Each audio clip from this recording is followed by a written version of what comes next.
हरे कृष्ण। जय राधा माधव कुंज बिहारी, जय राधा माधव कुंज बिहारी, गोपी जन वल्लभ गिरिवरधारी, जय गोपी जन वल्लभ गिरिवरधारी, यशोदानंदन व्रज जन रंजना, यशोदानंदन व्रज जन रंजना, यशोदानंदन व्रज जन रंजना, यशोदानंदन व्रज जन रंजना, यमुना तीरावनचारी, यमुना तीरावनचारी, जय राधा माधव कुंज बिहारी, जय राधा माधव कुंज बिहारी।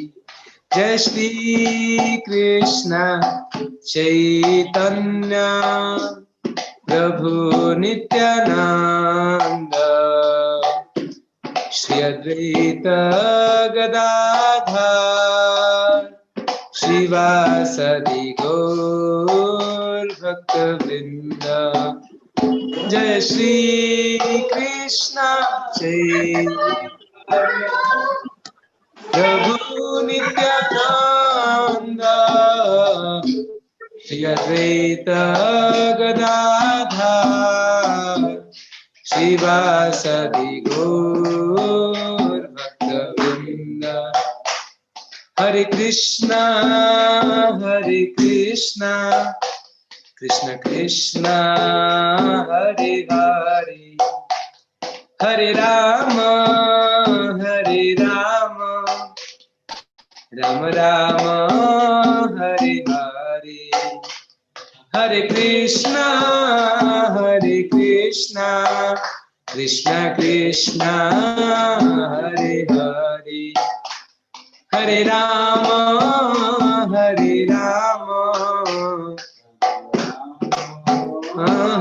हरे, हरे कृष्णा कृष्ण कृष्ण हरे हरे, हरे राम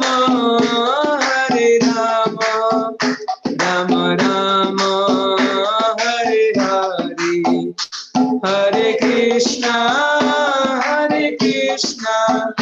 कृष्ण कृष्ण हरे हरे, हरे राम राम हरे हरे। जय गौरानिताय गौरानिताय जय गौरानिताय जय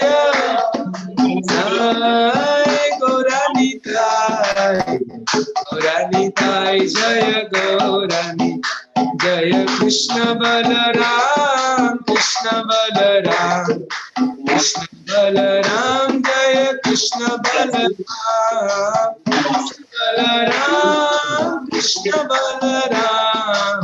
कृष्ण बलराम जय कृष्ण बलराम, जय राधा श्याम सुंदर राधे, जय राधा श्याम सुंदर राधे, जय जय प्रभुपाद जय जय प्रभुपाद,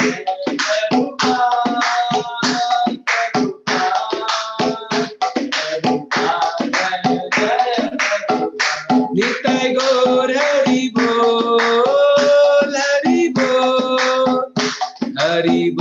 निताय गौर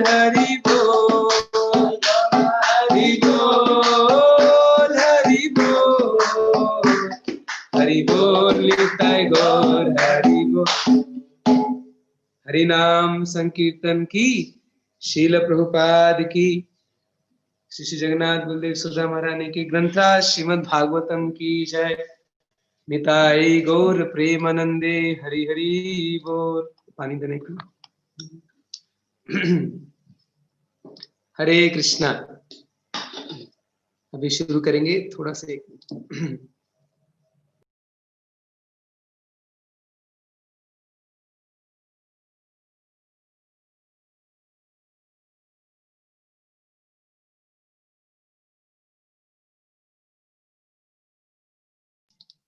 हरे कृष्णा। सब भक्तों का स्वागत है। हम परम पूज्य उमापति प्रभु जी के पिताश्री राम लखन यादव जी के पुण्य स्मृति में 7 दिन का भागवत कथा कर रहे हैं। तो आज 5वां दिन है। तो आप सब भक्तों का बहुत धन्यवाद। आप लोग ध्यान से सुन रहे हैं, श्रवण कर रहे हैं और मुझे अवसर दे रहे हैं श्रीमद् भागवतम के बारे में कुछ कहने के लिए आप सबको। तो कल हमने सुना था कैसे भगवान द्वारका में प्रवेश किए हस्तिनापुर से, और प्रथम स्कंद की कथा आज आगे बढ़ाएंगे। आइए मंगलाचरण से शुरू करते हैं। ओम नमो भगवते वासुदेवाय। ओम नमो भगवते वासुदेवाय। ओम नमो भगवते वासुदेवाय। नारायणं नमस्कृत्यं नरं चैव नरोत्तमं देवीं सरस्वतीं व्यासं ततो जयमुदीरये। नष्टप्रायस्व भद्रेषु नित्यं भागवत सेवया भगवती उत्तम श्लोके भक्तिर्भवति नैष्टिकी। ओम अज्ञानतिमिरन्धस्य ज्ञानञ्जनशलाकया चक्षुर्मिलितं येन तस्मै श्रीगुरुवे नमः।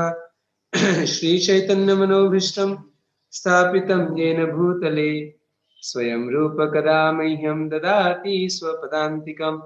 वन्देऽहं श्रीगुरु श्रीयुतपदकमलं श्रीगुरून् वैष्णवांश श्रीरूपं साग्रजातं सहगण रघुनाथान्वितं तं सजीवं साद्वैतं सावधूतं परिजनसहितं कृष्ण चैतन्यदेवं श्रीराधा कृष्ण पादान् सहगण ललिता श्रीविशाखान्वितांश। हे कृष्ण करुणा सिंधु दीनबंधु जगतपते गोपेश गोपिका कांत राधा कांत नमस्ते। तप्त कांचन गौरांगी राधे वृंदावनेश्वरी वृषभानुसुते देवी प्रणमामि हरिप्रिये। वाञ्छकल्पतरुभ्यश्च कृपा सिन्धुवैव च पतितानां पावनेभ्यो वैष्णवेभ्यो नमो नमः। नमो विष्णुपदाय कृष्ण पृष्ठाय भूतले श्रीमते भक्ति वेदांत स्वामिनिति नामिने। नमस्ते सरस्वती देवे गौरवाणी प्रचारिणे निर्विशेष शून्यवादी पाश्चात्य देश तारिणे। जय श्री कृष्ण चैतन्य प्रभु नित्यानंद श्री अद्वैत गदाधर शिवासादि गौर भक्तवृंद। हरे कृष्णा कृष्णा कृष्णा हरे हरे हरे राम राम राम हरे हरे। हरे कृष्णा। तो भगवान द्वारका वापस आ गए हस्तिनापुर से, और उधर महाराज युधिष्ठिर ने राज्य का शासन संभाला और बड़े सुंदर तरीके से उन्होंने राज्य संभाला युधिष्ठिर महाराज जी ने। और उनके राज्य में सब जगह समृद्धि था, क्योंकि वो जो पालन करते थे सबका करते थे। प्रजा यानी जो भी जन्म लिया। युधिष्ठिर महाराज के राज्य में सारे जीव सुखी थे, क्योंकि भगवान के महान भक्त थे। तो सबका हर तरह से ध्यान रखते थे, भौतिक रूप में और आध्यात्मिक रूप में। और फिर 12वां अध्याय शुरू होता है महाराज परीक्षित का जन्म। जैसा आप जानते हैं, हम पहले सुन चुके हैं कि कैसे जब महाराज परीक्षित अपनी माँ के गर्भ में थे, उत्तरा के गर्भ में, तो अश्वत्थामा ने उनपे ब्रह्मास्त्र छोड़ा था उनको मारने के लिए, लेकिन भगवान ने स्वयं उनकी रक्षा की थी। भगवान, ऐसा वर्णन किया गया है कि एक अंगूठे के बराबर, उतने बड़े साइज में भगवान स्वयं उनके गर्भ में प्रकट हुए, 4 भुजाओं के साथ शंख चक्र गदा पद्म धारण करते हुए, और गदा को जोर जोर से घुमा रहे थे और रक्षा कर रहे थे परीक्षित महाराज की। भगवान कितने भक्त वत्सल है, स्वयं रक्षा कर रहे हैं परीक्षित महाराज का। तो परीक्षित महाराज का जन्म होता है और युधिष्ठिर महाराज बहुत प्रसन्न होते हैं, बहुत सारे ब्राह्मण आते हैं, खूब वो दान देते हैं खुशी से, आनंद से, और फिर उनका नामकरण संस्कार होता है, तो उनको नाम दिया जाता है विष्णु रात। विष्णु रात यानी विष्णु ने जिनकी रक्षा करी, विष्णु रात। और एक नाम है परीक्षित। परीक्षित किस लिए? क्योंकि उन्होंने जो भगवान का दिव्य रूप का दर्शन किया था, माँ के गर्भ में इतने सुंदर रूप, जब बाहर आए वो, तो सबको जब देखते थे तो चेहरा मैचिंग करते थे, कहीं ये व्यक्ति वही तो नहीं है जिसको मैंने माँ के गर्भ में देखा था। तो उस प्रकार वो, इसलिए उनका नाम पड़ा परीक्षित, इसलिए उनको दो नाम दिया गया, विष्णु रात और परीक्षित। और बहुत ही उनके जब जो ब्राह्मण होते हैं वो जो बच्चे का जन्म पत्री निकालते हैं और उसके भविष्य के बारे में कुछ भविष्यवाणी करते हैं, उनके कुछ गुणों का वर्णन करते हैं। तो जो बड़े बड़े ब्राह्मण और ऋषि आए और उन्होंने बहुत सुंदर भविष्यवाणी की इस बच्चे के बारे में, महाराज परीक्षित के बारे में। उन्होंने कहा कि ये परीक्षित तो अपने कुल का ख्याति और बढ़ाएगा, ऐसे महान परिवार में, वंश में जन्म हुआ है, इसके पिताजी अभिमन्यु हैं, दादाजी अर्जुन हैं, कुरुवंश के महान वंश में जन्म हुआ है, ये वंश ख्याति को और आगे बढ़ाएगा, भगवान राम के समान उसके गुण होंगे, ये सत्यवादी होंगे, महाराज इक्ष्वाकु की तरह उनके गुण होंगे। तो इस तरह से बहुत सुंदर उन्होंने गुणगान किया इस बालक का, परीक्षित का। और बहुत सुंदर उपमा देते हैं श्रीमद् भागवतम में कि कैसे ये भगवान के महान वैष्णव बनेंगे और राजर्षि बनेंगे, राजाओं में से ऋषि होंगे, और दान देने में महाराज शिवी की तरह होंगे। जैसे महाराज शिवी की आपने कथा सुनी है, श्रीमद् भागवतम में आती है कि एक राजा थे और एक बार एक चिड़िया उनके शरण लेने आ गई, एक पिजन, एक कबूतर, जिसका पीछा एक ईगल, एक दूसरा चिड़िया कर रहा था। ईगल को क्या बोलेंगे? बाज। तो महाराज शिवी ने उस कबूतर को शरण दिया, उस पक्षी को शरण दिया, और बाज ने बोला कि मुझे तो उतना मांस चाहिए। तो उन्होंने कहा ठीक है, मेरे शरीर से मांस ले लो। तो वो अपने शरीर को काट के मांस देने लगे। इतने महान महान राजा के हमारे भागवत में वर्णन है। तो महाराज परीक्षित दान देने में महाराज शिवी के समान होंगे, महाराज रुंती देव के समान होंगे, और धनुर्विद्या में, युद्ध कला में अपने दादाजी अर्जुन के समान होंगे, और शेर की तरह शक्तिशाली होंगे, हिमालय की तरह मजबूत होंगे, पृथ्वी की तरह सहनशील होंगे। देखिए पृथ्वी सबसे ज्यादा सहनशील होती है ना, सबका भार सहन करती है। तो परीक्षित महाराज भी बड़े सहनशील होंगे, युधिष्ठिर की तरह वो धर्म में निपुण होंगे, और इस तरह से शिव जी के समान होंगे, और भगवान नारायण के महान गुण में इनमें आएंगे। तो इस तरह से बड़ा सुंदर गुणगान किया महाराज परीक्षित का, और कहे कि बाद में इतने महान भक्त बनेंगे, बलि महाराज की तरह, प्रहलाद महाराज की तरह। तो बहुत सुंदर गुणगान किया। और अंत में कहते हैं ये बालक जब बड़ा होगा, अंत में वो संन्यास लेके या राज गद्दी छोड़ के फिर जाएंगे और श्रीमद् भागवतम का श्रवण करके अपने मनुष्य जीवन को सफल बना देंगे। तो इस प्रकार महाराज परीक्षित के बारे में बहुत सुंदर गुणगान करते हैं सारे ऋषि, और युधिष्ठिर महाराज बहुत प्रसन्न होते हैं सब सुन के। इस तरह से महाराज परीक्षित बचपन से ही उनको भगवान की भक्ति में आकर्षित थे, वो उनको ज्यादा खेल कूद में, बाकी चीजों में मन नहीं लगता था, क्योंकि महाभागवत जो भक्त होते हैं जन्म से ही उनमें ऐसे लक्षण दिखाई देते हैं। जैसे श्रील प्रभुपाद जी स्वयं अपने जीवन में बताते हैं, जब वो 4 साल के थे तब से वो राधा कृष्ण विग्रह की पूजा करते थे, राधा गोविंद जी के मंदिर में जाते थे। तो इस तरह से जो महान भक्त होते हैं वो बचपन से ही उनमें भक्ति के लक्षण देखते हैं। तो इस प्रकार बहुत सुंदर जन्म हुआ महाराज परीक्षित का, और दिन पे दिन वो बड़े होते गए।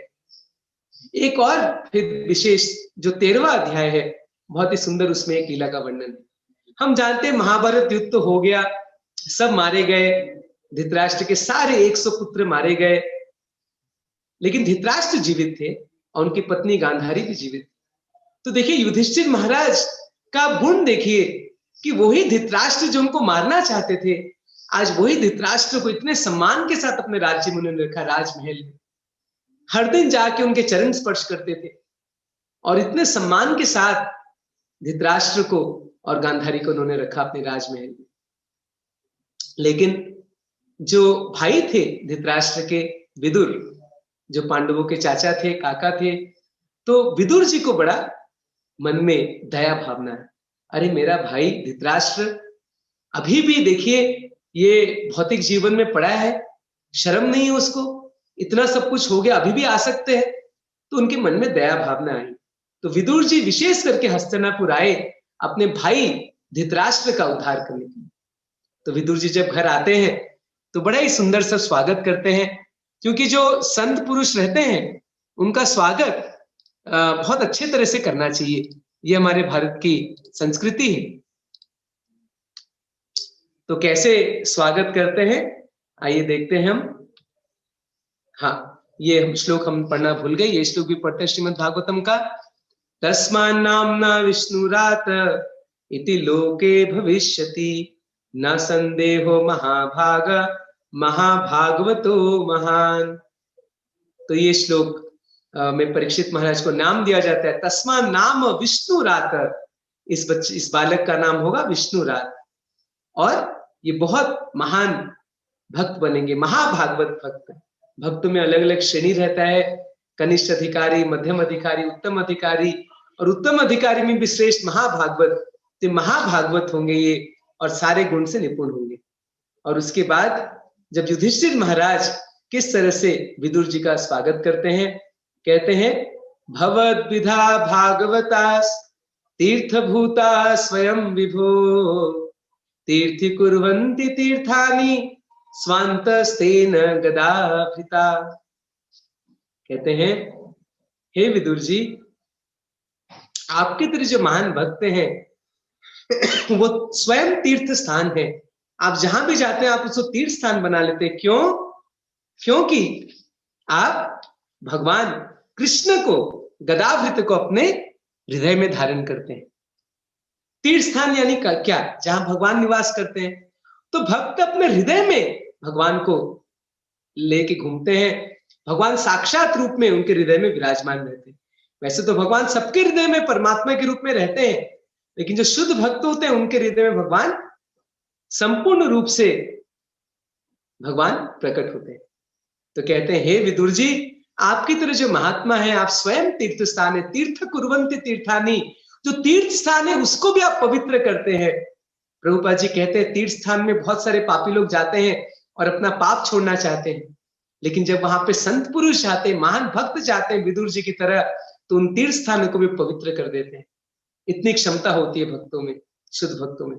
इसलिए वो जहां भी जाते हैं वो तीर्थ स्थान बन जाता है, क्योंकि वो भगवान कृष्ण को साक्षात लेके जाते हैं। एक और विशेष बात प्रभुपाद जी कहते हैं कि जब हम कोई तीर्थ स्थान में जाते हैं तो वहां हमें किस लिए जाना चाहिए? भक्तों का संग करने के लिए। केवल अगर कोई जाता है तीर्थ में और सोचता है कि मैं वहां पे नदी में स्नान कर लूं, दर्शन कर लूं, तो तीर्थ यात्रा पूरी नहीं होती। तीर्थ का असली अर्थ है कि हम वहां पे जाएं और साधुओं के मुख से हम श्रीमद् भागवतम कथा सुने, भगवान के बारे में कथा सुने। यह है तीर्थ यात्रा करने का असली उद्देश्य। तो इस प्रकार स्वागत करते हैं युधिष्ठिर महाराज विदुर जी का। वहां पे राजमहल में सब आ जाते हैं, सारे पांडव सब आके प्रणाम करते हैं और बड़े प्रेम से स्वागत करते हैं विदुर जी का। और विदुर जी भी बड़े प्रसन्न होते हैं सारे पांडवों को देख के। विदुर जी भी बड़ा प्रेम करते थे पांडवों के प्रति। जब वो छोटे छोटे थे, जब धृतराष्ट्र और दुर्योधन ने बहुत सारी कूटनीति रची उनकी हत्या करने के लिए, तो विदुर जी ने रक्षा की थी पांडवों की। युधिष्ठिर महाराज सब याद करते हैं कि कैसे आपने हमारी रक्षा करी विदुर जी। तो इस तरह से स्वागत करते हैं। एक और विशेष चीज ध्यान रखने की बात यह है, विदुर जी कौन है? विदुर जी का पूर्व जन्म में विदुर जी वास्तव में यमराज है। तो यमराज जी विदुर जी बन के आए। इसके पीछे एक छोटी सी कहानी है, आपको सुनाता हूं कि यमराज सबको दंड देते हैं, लेकिन यमराज भगवान के भक्त है, ये उनकी सेवा है। यमराज भगवान के भक्त है, 12 महाजन में से एक भगवान के भक्त है यमराज। लेकिन कितना मुश्किल सेवा है, सुबह से हर दिन 24 घंटे उनके पास कितने लोग मर के उनके पास आते हैं उनके कोर्ट में, और उनका सबको फैसला करना पड़ता है कौन से शरीर में जाएगा, कहाँ जाएगा, कोई नरक में, कोई स्वर्ग में, सब हिसाब किताब देखना, सब अकाउंट डिपार्टमेंट मैनेज करना। सोचिए पूरे ब्रह्मांड में जितने जीव हैं उनका अकाउंट्स पाप और पुण्य का मैनेज करते हैं यमराज जी। तो बड़ा थक जाते हैं, उनको थोड़ा ब्रेक चाहिए होता है ना, कभी कभी अधिकारी को थोड़ा छुट्टी चाहिए, ब्रेक चाहिए। तो यमराज के मन में इच्छा है कि मुझे थोड़ा सा ब्रेक चाहिए, छुट्टी चाहिए, कि मैं भी थोड़ा जाऊं, भक्तों का संग करूं, थोड़ा तीर्थ में घूमूं। तो ये उनके मन में इच्छा थी। तो बाहरी दृष्टि से क्या हुआ कि उस समय एक ऋषि थे, मंडूक मुनि। तो उनको एक बार गलती से दंड मिला। हुआ क्या कि किसी ने चोरी की थी और चोर भागते भागते उनके आश्रम में छुप गया, मंडूक ऋषि के। उनके पीछे जब राजा के सिपाही भागे तो वो देखे आश्रम में घुसे, तो मंडूक ऋषि को देखे तो उनको लगा शायद यही चोर है। तो उसको पकड़ के ले गए और उसको शूली में चढ़ा के उनकी हत्या करना चाहे। राजा को बोले भाई ये दंडी है, राजा बोला दंड दो। लेकिन मंडूक ऋषि को बड़ा क्रोध आया, बोला अरे मेरी कोई गलती नहीं है, मुझे इतनी बड़ी सजा मिल रही है। और जैसे भी उनको शूल में बैठाया गया तो उस समय राजा को खबर मिली, अरे तो बहुत महान ऋषि, आप बहुत बड़ा गलती कर रहे हैं। तो राजा ने तुरंत उनको सूली से उतार दिया। लेकिन मंडूक ऋषि को बड़ा क्रोध आया, उन्होंने यमराज को श्राप दिया। यमराज को पूछा पहले कि यमराज क्या कारण है, मेरे साथ ऐसा क्यों हुआ, मैंने तो किसी का बुरा नहीं किया। तो यमराज ने कहा जब आप छोटे से बच्चे थे तो आप एक घास का तिनका लेके आप एक कोई कीड़ा के ऊपर आप उसको चुभाते थे, तो इसके लिए आपको सजा मिली, आपको भी शूली के ऊपर बैठना पड़ा। देखिए कर्म के नियम कितने जटिल होते हैं, हम कुछ भी बुरा कर्म करते हैं उसका हमें अवश्य भुगतना पड़ता है। लेकिन मंडूक ऋषि ने कहा यमराज आपने सब ठीक कह रहे, लेकिन एक आप चीज भूल गए, उसमें मैं बच्चा था। जब बालक बहुत छोटा रहता है, ऐसा शास्त्र में एक उम्र बताया गया है शायद 12 साल के नीचे, तब तक बच्चा जो भी गलती करता है उसको पाप नहीं मिलता है। पाप किसको मिलता है पता है? उसके माता पिता को। इसलिए माता पिता सावधान हो जाइए, मैं भी एक पिता हूं, तो ये बड़ा सावधानी का वो है विषय कि बच्चा जब छोटा रहता है अगर कोई भी पाप करता है तो उसके पाप का भोगीदार माता पिता या उनके जो टीचर है, शिक्षक है, उनको होना पड़ता है। तो उन्होंने श्राप दिया यमराज आपको इसके लिए इस गलती के लिए आपको शूद्र परिवार में पृथ्वी में जन्म लेना पड़ेगा। और यमराज तो पहले ही चाहते थे, उनको एक ब्रेक चाहिए था। उनको लगा चलिए अच्छा मौका मिल गया, तो 100 वर्ष के लिए यमराज अपने पद को छोड़ के पृथ्वी में आ गए और विदुर जी के रूप में उन्होंने जन्म लिया। और उनके एब्सेंस में भागवत में बताया आर्यमा जो पितृलोक के राजा हैं वो उनका पोस्ट संभाले। ऐसे होता है ना, कोई अधिकारी मान लीजिए छुट्टी में रहता है तो कोई और उनकी जगह में आता है। तो जब यमराज जी यहाँ पे आए तो ऐसा नहीं कि किसी को दंड मिला ही नहीं, फिर नहीं, यमराज जी की जगह आर्यमा को यमराज जी बनाएंगे। तो विदुर जी आप सोच सकते हैं यमराज स्वयं है, कितने बुद्धिमान है, धर्मज्ञ है। तो वही विदुर जी, महाभारत में भी उनका बहुत मुख्य रोल है। उन्होंने धृतराष्ट्र को बहुत सलाह देने का प्रयास किया, लेकिन धृतराष्ट्र ने एक दिन उनको बुरा भला कह के दुर्योधन ने उनका अपमान किया और वो छोड़ के आ गए। जिस प्रकार विभीषण का अपमान किया था रावण के पुत्र ने, ठीक उसी प्रकार विदुर जी का अपमान भी दुर्योधन ने कहा किया। तो विदुर जी फिर राजमहल छोड़ के चले गए, तीर्थ यात्रा में निकल गए। तो महाभारत युद्ध जब चल रहा था तो विदुर जी तीर्थ यात्रा में थे, और जब महाभारत युद्ध पूरा हो गया युधिष्ठिर महाराज राजा बन गए, तब विदुर जी उनसे मिलने आते हैं और युधिष्ठिर जी पूछते हैं आप हमें कथा बताइए, आप कौन कौन से तीर्थ घूमे, आपने क्या क्या संग किया साधुओं का। तो सब कथा विदुर जी सुनाते हैं उनको, लेकिन एक चीज नहीं सुनाते विदुर जी, क्या? भगवान कृष्ण का तिरुभाव। उस समय ठीक उसी समय भगवान कृष्ण का तिरुभाव होता है, भगवान अपनी लीला समाप्त करके अपने धाम को लौट जाते हैं। लेकिन ये बात विदुर जी नहीं बताते पांडवों को, क्योंकि उनको दुख होगा। बाकी सारा उनको समाचार देते हैं, सब तीर्थ के बारे में बताते हैं। लेकिन जो असली उद्देश्य था विदुर जी का वो क्या था? अपने भाई धृतराष्ट्र का उद्धार करना।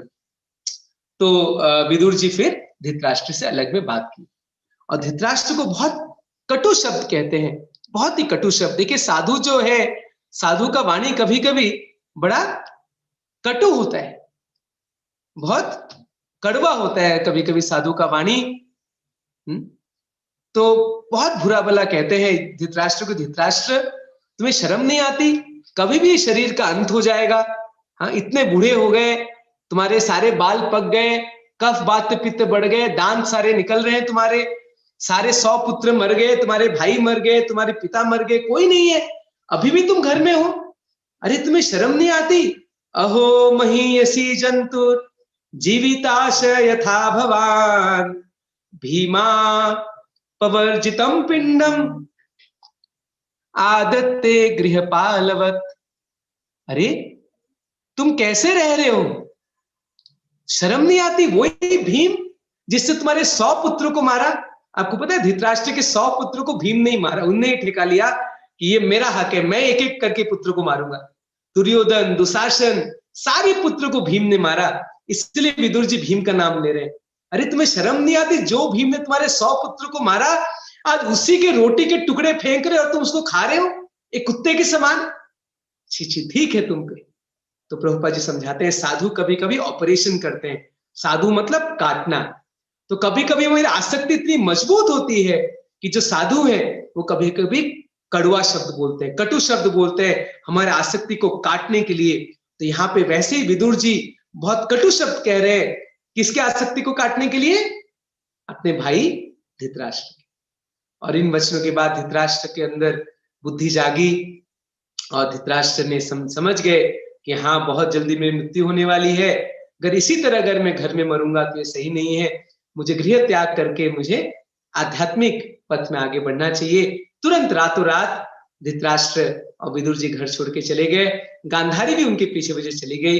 प्रभुपाद जी समझाते हैं सती, जो सतीव्रता नारी होती है उनका कर्तव्य है जहां पति जाते हैं वहीं जाती हैं। तो गांधारी भी पीछे पीछे चल दी उनके, और वो कहाँ चले गए? हिमालय की तरफ। ये हमारा संस्कृति है कि जब भी कोई को अगर आध्यात्मिक जीवन में आगे बढ़ना, अंत समय वो हिमालय की तरफ अग्रसर होते थे, उत्तर दिशा में। तो हिमालय की तरफ चल दिए। अगले दिन सुबह से युधिष्ठिर महाराज जब उठे और सुबह सुबह वो जाते जो चरण स्पर्श करने धृतराष्ट्र का, तो देखिए अरे आज तो धृतराष्ट्र है ही नहीं। तो उनका मन में बड़ा दुख हुआ, कहाँ गए? माँ गांधारी भी नहीं है, धृतराष्ट्र भी नहीं है। मन में बड़ा दुख हुआ, कहाँ चले गए? विदुर जी भी एकाएक कहाँ सब रातों रात चले गए। बड़े दुख हुए, सबसे पूछे कहाँ गए कहाँ गए। उतने में नारद मुनि प्रकट हो गए। नारद मुनि सारे इंफॉर्मेशन को इधर से उधर करते हैं, सारे इंफॉर्मेशन नारद मुनि देते हैं हर तरह का। तो नारद मुनि वहां प्रकट हो गए और नारद मुनि ने कहा, हे युधिष्ठिर चिंता मत करो, धृतराष्ट्र आत्म साक्षात करने के लिए वो गए हैं हिमालय की तरफ और अष्टांग योग का पालन कर रहे हैं वो, और अच्छे मार्ग में गए हैं, बिल्कुल भी चिंता मत करो। तो थोड़ा सांत्वना मिला युधिष्ठिर महाराज को। और धृतराष्ट्र बताते हैं बड़ा कठोर तपस्या किया उन्होंने, ध्यान में बैठ गए, अष्टांग योग का उन्होंने पालन किया और अपने ही योग बल से एक अग्नि निकाली और अपने शरीर को जला दिया। देखिए योग सिद्धि में इतनी बल होती है कि व्यक्ति स्वयं अग्नि प्रकट करके अपने शरीर को जलाने की क्षमता रखता है। तो धृतराष्ट्र अपने शरीर को इस तरह से जला दिए। उनकी पत्नी भी गांधारी ने भी अपना शरीर त्याग दिया। तो धृतराष्ट्र देखिए विदुर जी की कृपा से वो भी आध्यात्मिक जीवन में आगे बढ़े। लेकिन एक चीज प्रभुपाद जी स्पष्ट करते हैं कि धृतराष्ट्र भक्त नहीं बन पाए। हालांकि वो हिमालय जरूर गए लेकिन भक्त नहीं बन पाए। क्यों?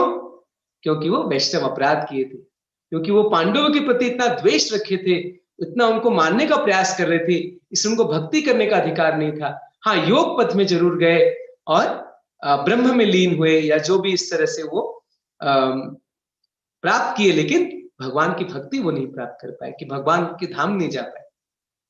प्रभुपाद जी कहते जो वैष्णव अपराध करते हैं उनको भगवान की भक्ति कभी नहीं मिलती। तो इस प्रकार धृतराष्ट्र ने शरीर छोड़ा।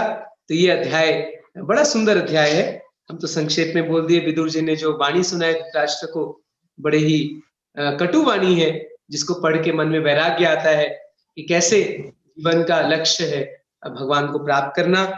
और उसके बाद एक और घटना हुई, जैसे मैं आपको बताया, उसी समय भगवान ने अपना लीला को अंत किया। तो जैसे भक्त लोग भगवान के तिरुभाव के बारे में ज्यादा नहीं चर्चा करते क्योंकि बड़ा दुख होता है कि भगवान चले गए, लेकिन प्रभुपाद जी कहते हैं भगवान का आविर्भाव तिरुभाव कैसा है? जैसे सूर्य का उदय होना और सूर्य का अस्त होना। जैसे सूर्य जब यहाँ पे अस्त होते हैं भारत में, तो कहाँ उदय होते हैं? मान लीजिए केनिया में उदय होते हैं, 2-2.5 घंटा डिफरेंस है भारत केनिया में। केनिया में अस्त होंगे तो और उधर चल जाएंगे तो मान लीजिए यूरोप में या फिर अमेरिका में। तो इस प्रकार सूर्य वास्तव में कभी अस्त नहीं होते, एक देश में अस्त होते हैं तो दूसरे देश में उदय होते हैं। उसी प्रकार भगवान अगर एक पृथ्वी में अपनी लीला पूरा करते हैं तो फिर भगवान दूसरे ब्रह्मांड में अपनी लीला प्रारंभ करते हैं। और गोलोक वृंदावन में तो भगवान हर समय रहते ही रहते हैं, इसलिए भगवान का वास्तव में उनकी तिरोभाव नहीं होता, बस हमारी दृष्टि से भगवान अगोचर हो जाते हैं। तो हुआ क्या था कि अर्जुन द्वारका गए थे भगवान से मिलने। भगवान के तो सखा थे अर्जुन, तो कभी भगवान आते थे हस्तिनापुर, कभी अर्जुन जाते थे उनके सखा से मिलने द्वारका। तो अर्जुन एक बार गए थे उनके सखा से मिलने और काफी समय बीत गया, वापस नहीं आए। तो युधिष्ठिर महाराज को बड़ी चिंता हो गई, कह रही मेरे भ्राता अर्जुन इतने दिन हो गए द्वारका से वापस क्यों नहीं आए। तो उनकी थोड़ी चिंता हो गई और उस समय युधिष्ठिर महाराज को बड़े अपशुगन दिखाई दिए। जैसे ये सब जो है ना शास्त्र में वर्णन है अपशुगन, ये वास्तव में सच बात है। अगर ऐसा होता है कि मान लीजिए पुरुषों का बाएं आंख या बाहिना जो होता है ना शोल्डर, कंधा अगर फड़फड़ाता है, या रात को अगर लोमड़ी वगैरह रोती हैं, या कुत्ते ज्यादा भौंकते हैं, ऐसे कई सारे लक्षण के वर्णन किए गए। गाय हमारे बाएं तरफ गुजरते हैं, या ऐसे बहुत सारे लक्षण हैं। ये सब अशुभ लक्षण है, अशुभ संकेत, कुछ अशुभ घटना के संकेत है। तो युधिष्ठिर महाराज के मन में बड़ा दुख हुआ कि कहीं ऐसा तो नहीं कि भगवान ने अपने लीला समाप्त कर दिया। तो उसी समय अर्जुन वापस आते हैं, बड़े दुखी रहते हैं, बिल्कुल चेहरा उनका उतरा हुआ रहता है और बड़े दुखी अवस्था में अर्जुन रहते हैं। युधिष्ठिर उनको देख के समझ जाते हैं जरूर कुछ ना कुछ गड़बड़ हुआ। तो युधिष्ठिर महाराज कई सारे प्रश्न पूछते हैं अर्जुन से, हे अर्जुन क्या हुआ, ऐसा तो नहीं कि तुम्हारे कोई शरण में आया, तुमने उनकी रक्षा नहीं कर पाई। ऐसे कई सारे इनडायरेक्ट प्रश्न पूछते हैं, डायरेक्ट नहीं पूछते। फिर लास्ट में पूछते हैं, हे अर्जुन क्या हुआ बताओ, सब कुशल मंगल तो है, तुम्हारे प्रिय सखा भगवान श्री कृष्ण ठीक तो है, उनके परिवार में द्वारकावासी सब ठीक तो है, यदुकुल में सब ठीक है, उनके माता पिता प्रद्युम्न अनिरुद्ध तो सब कुशल मंगल है। इस प्रकार से युधिष्ठिर महाराज ने प्रश्न पूछा और फिर अर्जुन ने उत्तर दिया बड़े दुख के साथ। अर्जुन, आप कल्पना कीजिए कितना दुख हुआ होगा अर्जुन को जब भगवान के प्रिय सखाए हैं और वो कह रहे हे भ्राता वही कृष्ण, वही कृष्ण जो मेरे सखा थे, परम सत्य थे, जो कि देवताओं को भी पूज्य है, जिनके वजह से मैंने इतने बड़े महाभारत युद्ध में हम लोग जय प्राप्त किए, जिनकी कृपा से मुझे लोग इतने बड़े सूरवीर के नाम से जानते हैं, सब उन्हीं की कृपा से तो मुझे प्राप्त हुआ था। हम सबको जो भी प्राप्त हुआ हे भ्राताश्री उन्हीं की कृपा से तो प्राप्त हुआ। आज वही श्री कृष्ण हमें छोड़ के अपने धाम वापस चले गए। तो बहुत दुखी हुए अर्जुन, एक एक करके गिना रहे थे कि उन्हीं की कृपा से तो मैं शिव जी को परास्त कर पाया, भगवान कृष्ण की कृपा से तो मैं इसी शरीर में मैं स्वर्ग जा पाया। तो जो भी महान उपलब्धियां थी अर्जुन के पूरे जीवन में, सबको अर्जुन ने कहा और श्रेय किसको दिया, भगवान को। देखिए ये होते हैं भक्त, वो कभी खुद किस चीज का श्रेय नहीं लेते, वो हर चीज में श्रेय किसको देते हैं, भगवान श्री कृष्ण को। प्रभुपाद जी बड़ा सुंदर उदाहरण देते हैं कि जो भक्त होते हैं वो कभी खुद क्रेडिट नहीं लेते कि मैंने बड़ा कार्य किया, मैंने ये किया, मैंने वो किया, नहीं। भक्त हर समय किसको क्रेडिट देते हैं, भगवान को। ये है भक्त। तो अर्जुन ने भी सोचा कि जो कुछ भी मैंने प्राप्त किया वो सब भगवान की कृपा से है। प्रभुपाद जी एग्जाम्पल देते हैं, जैसे बल्ब है, तो बल्ब रोशनी देती है, लेकिन ये कहां से, शक्ति कहां से आती है उसको रोशनी देने के लिए, बिजली घर से।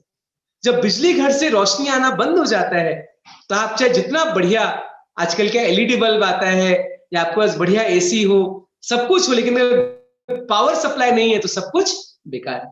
उसी प्रकार पावर सप्लाई देने वाले भगवान है, अगर वो हमारे जीवन में नहीं है तो हम कुछ भी नहीं कर सकते। तो भक्त लोग इस चीज को स्वीकार करते हैं और जो अभक्त होते हैं वो कभी भगवान को स्वीकार नहीं करते। तो यहाँ बहुत बड़ी एक हम अर्जुन से एक शिक्षा हमको प्राप्त होती है कि हर समय हम जीवन में कुछ भी करें, कोई भी सेवा कर पाए, हमें समझना चाहिए मैं तो एक निमित्त मात्र हूं, करने वाले तो भगवान है। जैसा भगवान अर्जुन को गीता में कहते हैं, निमित्त मात्र भव्य सव्यसाची। हे अर्जुन तुम मेरे निमित्त मात्र बनो, मैं पहले ही सबको मार चुका हूं, अब तुम्हें केवल मेरा निमित्त मात्र बनना है। तो इस प्रकार से अर्जुन बड़ा विलाप किए और बड़ा दुख प्रकट किए, लेकिन अंत में अर्जुन ने क्या किया? भगवान की भगवत गीता के उपदेश को याद किया। वही संदेश जो भगवान ने भगवत गीता में अर्जुन को कहा था, उसी को अर्जुन ने दोबारा स्मरण किया। और यहाँ पे भागवत में लिखते हैं कि अर्जुन जैसे भी भगवान के वाणी को स्मरण किए, उनके सारे दुख, उनके सारे शोक खत्म हो। कि भगवत गीता में ये शक्ति है भगवान की वाणी में। प्रभुपाद जी बड़े सुंदर ढंग से समझाते हैं कि कृष्ण, उनके नाम और उनके वाणी, उनके कथा में कोई अंतर नहीं। तो जब भगवत गीता पढ़ते हैं तो हम साक्षात किसका संग कर रहे हैं? भगवान श्री कृष्ण का संग कर रहे हैं। जब हम गीता पढ़ते हैं, जब भागवतम पढ़ते हैं, भागवतम श्रवण करते हैं, जब भगवान का हम नाम लेते हैं, हरे कृष्णा कृष्णा कृष्णा हरे हरे, हरे राम राम राम हरे हरे, तो साक्षात कृष्ण हमारे सामने प्रकट होते हैं। उसी प्रकार अर्जुन बड़े दुखी थे कि भगवान चले गए, लेकिन जो ही अर्जुन ने स्मरण किया भगवत गीता की वाणी को, उसी समय अर्जुन का मन फिर से प्रसन्न हो गया। तो ये है भक्तों का सबसे जो असली धन, वो है भगवान कृष्ण का नाम, भगवत गीता और भागवतम। भक्त हर समय इनका आश्रय लेते हैं, चाहे जीवन में सुख हो या दुख हो, हर परिस्थिति में भक्त भगवान के नाम का आश्रय लेते हैं। सुखे दुखे भूलो रे ना को, वदने हरे नाम बोलो रे, गाए गोरा मधुर स्वरे। बड़ा सुंदर भजन है, भक्तिनाथ ठाकुर लिखते हैं, चाहे सुख हो या दुख हो, हर अवस्था में हमें भगवान को स्मरण करना चाहिए, उनका नाम पुकारना चाहिए। तो उस दुख की अवस्था में अर्जुन ने जब भगवान का स्मरण किया, उनके उपदेश का स्मरण किया, तो उनके सारे दुख समाप्त हो गए। और फिर लेकिन जब युधिष्ठिर महाराज ने समाचार सुना कि भगवान अंतर्धान हो गए, तो युधिष्ठिर महाराज को अब राज्य करने में कोई मन नहीं है। देखिए, ये एक शुद्ध भक्त का निशानी है। युधिष्ठिर महाराज सोच सकते थे, अरे इतना बड़ा महाभारत युद्ध हुआ, इतने लोग मरे, इतने कष्ट के बाद में राजा बना, ठीक है भगवान अंतर्धान हो गए, कोई बात नहीं, मैं उन्हीं की आज्ञा पालन करके शासन करूंगा। नहीं, शुद्ध भक्त ऐसा नहीं सोचते। उनको लगा भगवान चले गए तो अब हम यहाँ जी के क्या लाभ, क्योंकि भगवान के तो पार्षद है पांडव लोग। युगायतम निमेषेन चक्षुषा प्रावशायितम, शून्यायतम जगत सर्वम गोविंद विरहिण में। जो भगवान के ऐसे शुद्ध भक्त होते हैं, उनको भगवान से विरह सहन करना बड़ा मुश्किल होता है। वो एक सेकंड के लिए भगवान का विरह नहीं सहन कर पाते। तो पांडव लोग भगवान का विरह नहीं सहन कर पाए। युधिष्ठिर महाराज ने मन सोच लिए कि अब मुझे भी यहाँ नहीं रहना। उन्होंने तुरंत अपने पोते परीक्षित महाराज को राजगद्दी सौंप दी और बहुत जल्दी रातों रात युधिष्ठिर महाराज अपने राज्य छोड़ के निकल गए वन की तरफ। ये देखिए, बड़ा सुंदर चित्र है, कैसे युधिष्ठिर महाराज जी निकल पड़ते हैं हिमालय की तरफ, सारे राजभेष त्याग करके एक सन्यासी का भेष बना के। और ये देखिए एक श्लोक जो हमने पढ़ा था, अर्जुन बड़ा सुंदर श्लोक कह रहे हैं, तद्वै धनुस्त ईशव सरथो हयास्ते, सोहम रथी नृपतयो यत आनमन्ति, सर्वं क्षणेन तत् अभुदसति शरिक्तम, भस्मन् हुतम कुहकराथम इवोक्तम श्याम। अर्जुन कहते हैं मेरे पास यही गांडीव है, मेरे पास वही बाण है, मेरे पास वही रथ है, मेरे पास वही घोड़े हैं, मैं वही अर्जुन हूं। लेकिन आज जब कृष्ण चले गए, मेरे सारी शक्ति खत्म हो गई।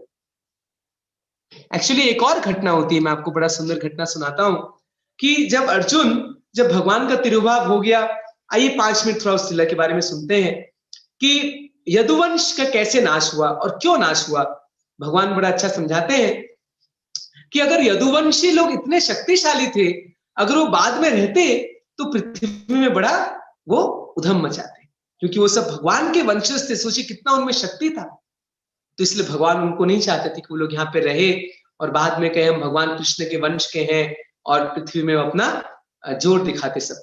इसलिए भगवान नहीं चाहते थे, इसलिए उनको समाप्त करना चाहते थे। दूसरा कि यदुवंश में थे कौन, सारे देवता थे या भगवान के धाम से आए थे, भगवान के पार्षद। तो वो अपने अपने जगह वापस जाना चाहते थे। जैसे ड्रामा पार्टी होता है ना, लोग दूर दूर से आते हैं, ड्रामा करते, जब खत्म होता है अपने अपने घर चले जाते हैं। तो भगवान चाहते थे कि सब अपने अपने स्थान वापस चले जाएं। तो इसीलिए भगवान ने लीला किया। और यदुवंश इतने शक्तिशाली, तो उनको कौन मार सकता था, इसलिए भगवान ने ये लीला की कि आपस में ही एक दूसरे से लड़के खत्म हो गए। कैसे? बिल्कुल वो। और एक शिक्षा भी भगवान उसमें देते हैं, उन्होंने ब्राह्मण के प्रति अपराध किया था एक बार। उन्होंने आपने कथा सुनी होंगी कैसे उन्होंने अपराध किया ब्राह्मण के प्रति, उनको श्राप मिला और फिर आपस में युद्ध किए। एक और शिक्षा प्रभुपाद जी बताते हैं कि भगवान ये देना चाहते हैं कि अगर हम आपस में युद्ध करेंगे तो बड़ा से बड़ा परिवार भी खत्म हो जाएगा। इसलिए आपस में हमें झगड़ा नहीं करना चाहिए, हमें सब मिलजुल के रहना चाहिए। और सब मदपान किए थे, तो उससे भी उनका बुद्धि काम करना बंद हो गया। इस प्रकार से आपस में उन्होंने झगड़ा किया और यदुवंश का नाश हो गया। भगवान कृष्ण बलराम अपने धाम वापस चले गए। कई लोग, मूर्ख लोग कहते हैं अरे भगवान ने शरीर छोड़ा, भगवान पे किसने तीर मारा। तो वो 11 स्कंद में उसका वर्णन है, लेकिन ये क्या है? ये केवल एक भगवान की लीला है। भागवत में वर्णन है कि जो जरा, जिसने भगवान को तीर मारा, एक हिरण का कान समझ के भगवान के चरण में तीर मारा, भगवान को तीर आके हल्का सा स्पर्श किया बस। और जब जरा ने देखा अरे मैंने भगवान कृष्ण को तीर मारा, तो आके रोने लगा, जमीन में लौटने लगा, मैंने कितना बड़ा अपराध कर दिया। भगवान ने बोले चिंता मत करो।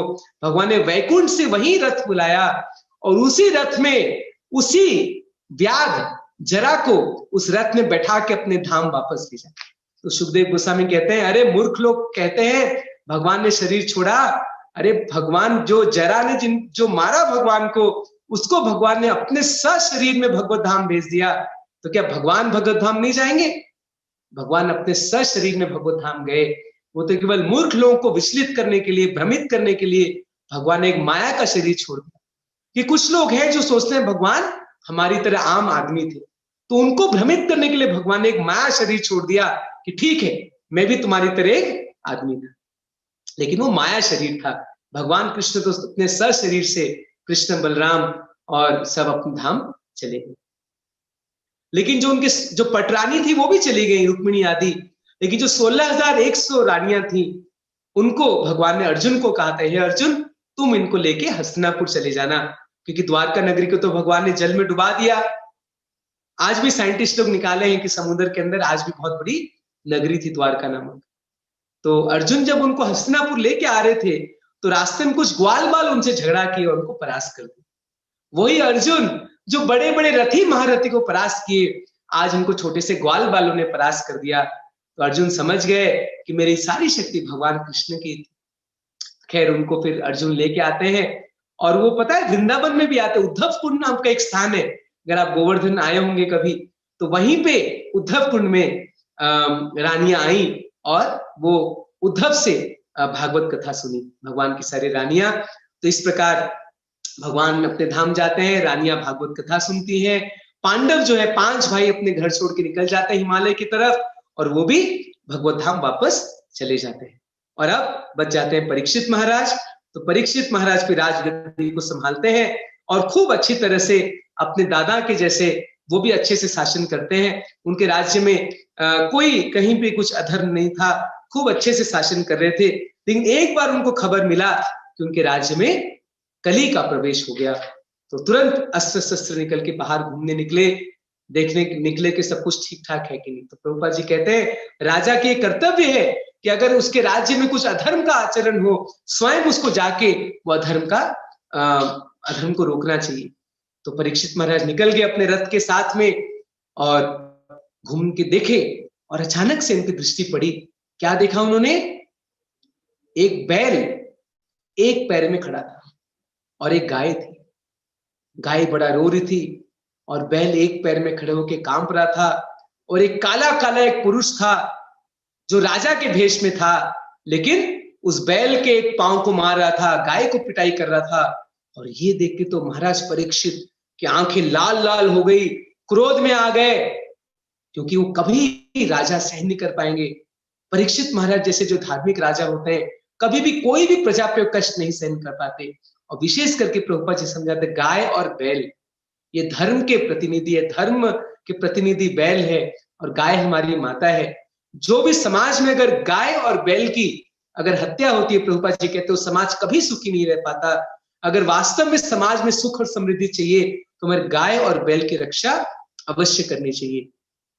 तो परीक्षित महाराज वहां पहुंचे और उन्होंने देखा बैल का ऐसा हालत और पूछा क्या हो गया, किसने आपकी ऐसी हालत की? तो क्योंकि वो धर्म स्वयं थे, उन्होंने किसको दोषारोपण नहीं किया। हम क्या करते, तुरंत दोष देते हैं, इसने ऐसा किया, इसने मेरे साथ बुरा किया, लेकिन धर्म ने किसी को दोष नहीं दिया। ने कहा मैं क्या बताऊं, मेरे ही कुछ बुरे कर्म होंगे कि मेरे साथ ऐसा हो रहा है। तो राजा समझ गए ये तो धर्म स्वयं है, उनको प्रणाम किए। और जो गाय थी वो माँ पृथ्वी स्वयं थी, तो उनको भी प्रणाम किया परीक्षित महाराज ने। और पृथ्वी माता क्यों दुखी थी? क्योंकि भगवान श्री कृष्ण छोड़ के चले गए। पृथ्वी माता कहते जब भगवान यहाँ पे थे, उनके चरण कमल मुझे स्पर्श करते थे, मेरा भाग्य तो स्वर्ग से भी ज्यादा बढ़ गया था। लेकिन आज मेरे प्रभु भगवान कृष्ण अपने धाम को लौट गए हैं और कलयुग का प्रभाव शुरू हो गया, क्योंकि जिस दिन भगवान लौट के गए उसी दिन कली का प्रवेश शुरू हो गया, उसी दिन कलयुग प्रारंभ हो गया। तो इसीलिए मैं बड़ा दुखी हूं। तो कली तो महाराज परीक्षित ने बोला चिंता मत करो, मैं अभी इस कली पुरुष का हत्या करता हूं। अपना तलवार निकाला और वही कली पुरुष को मारने वाले थे। लेकिन उसी समय कली पुरुष ने भगवान की शरण, परीक्षित महाराज की शरण ली। तो यह भी एक क्षत्रिय का धर्म होता है, अगर उनके शरण में कोई जाता है तो उनको क्षत्रिय माफ कर देते हैं। तो क्योंकि वो परीक्षित महाराज के शरण में आ गया कली पुरुष, तो परीक्षित महाराज उनको क्षमा कर दिए। और बड़ा डर से कांप रहा था कली पुरुष, जानता था कि परीक्षित जैसे सूरवीर योद्धा तुरंत उनको मार देंगे। वो डरते नहीं थे किससे, क्योंकि भगवान के भक्त थे। तो कली बड़ा डर गया। और एक श्लोक हम आप पढ़ते हैं कैसे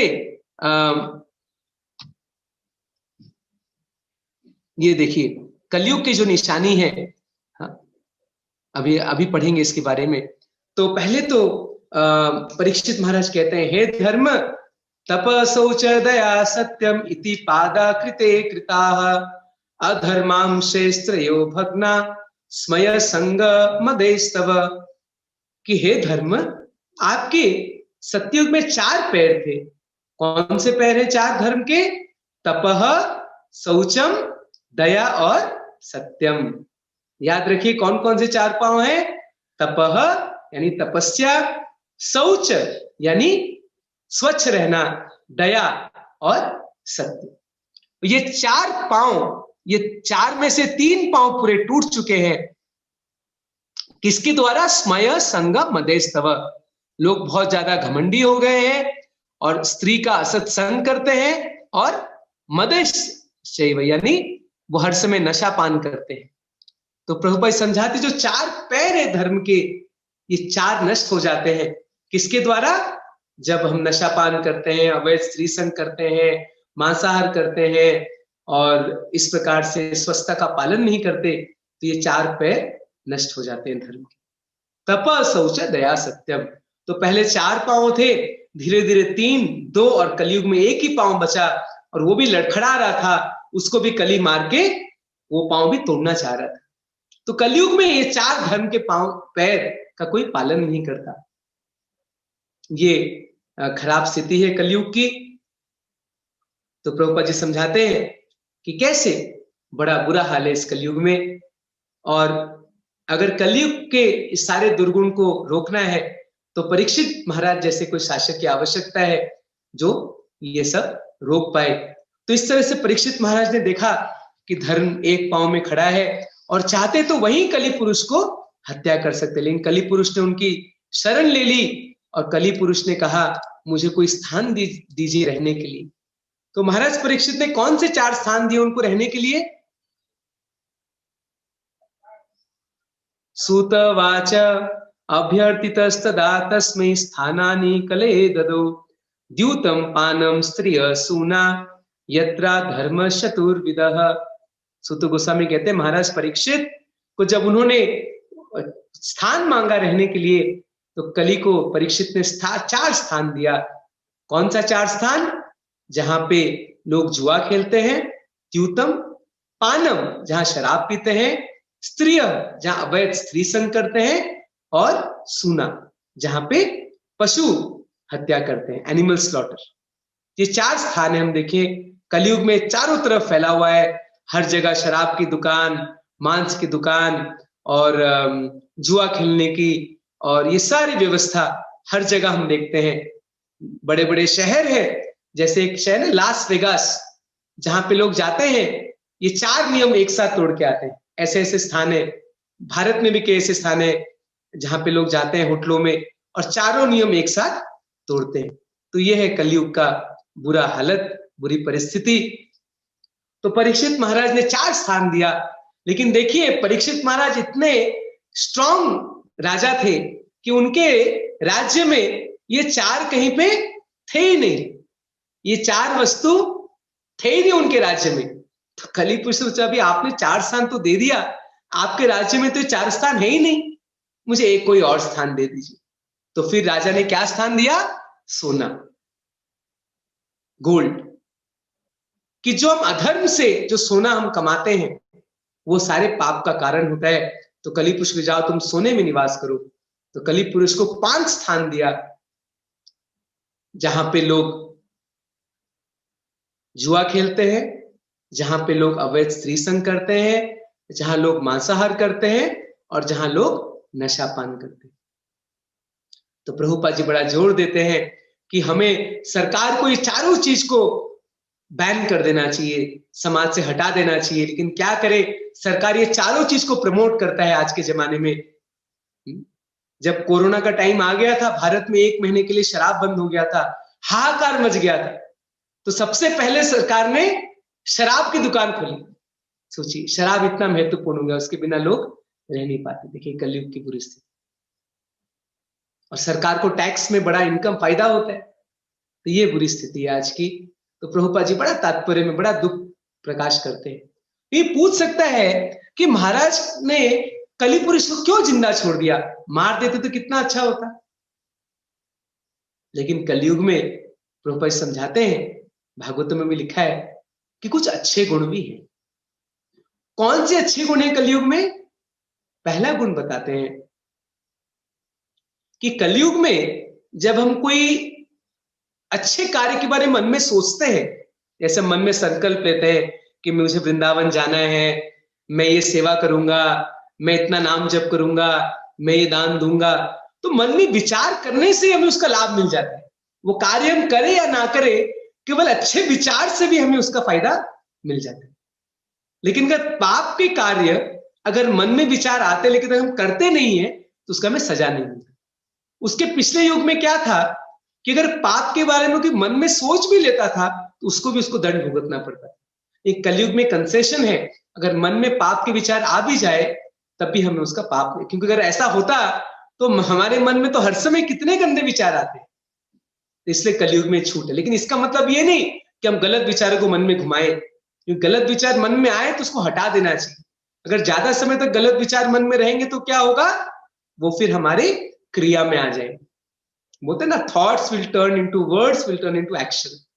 तो मन में अगर ज्यादा समय घूमेगा तो फिर हम उसको उस पर कार्य भी करें। तो ये एक अच्छा गुण है कि मन में सोचा हुआ पाप का हमें बुरा परिणाम नहीं मिलता और मन में सोचे हुए पुण्य का हमें लाभ मिल जाता है।